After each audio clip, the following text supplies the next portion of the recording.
ఈ ఒక్క మాటతో శివాజీ మీద ఎందుకు అంత హేట్ వచ్చిందో తెలుసా? ఇటీవల శివాజీ చేసిన కొన్ని కామెంట్స్ మహిళలు, యువతపై అవమానకరంగా ఉన్నాయంటూ సోషల్ మీడియాలో పెద్ద దుమారం రేగింది.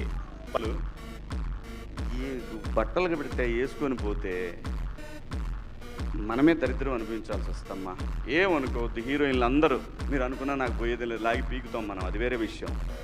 కానీ మీ అందం చీరలోనో, మీ అందం నిండుగా కప్పుకునే బట్టల్లోనే ఉంటుంది తప్పితే సామాను కనపడే దాంట్లో ఏముండదమ్మా. కొందరు సపోర్ట్ చేస్తే ఇంకొందరు ట్రోలింగ్ మొదలు పెట్టారు. సామాన్లు, unbelievable that you're supporting. ఎక్కడికి వెళ్తున్నారు, మీరెక్కడికి వెళ్తున్నారు? Please put your foot down. All you sorry చెప్పిన కాంట్రవర్సీ మాత్రం తగ్గేదలే. ఈ మధ్య కాలంలో వాళ్ళు ఇబ్బంది పడ్డ సందర్భంలో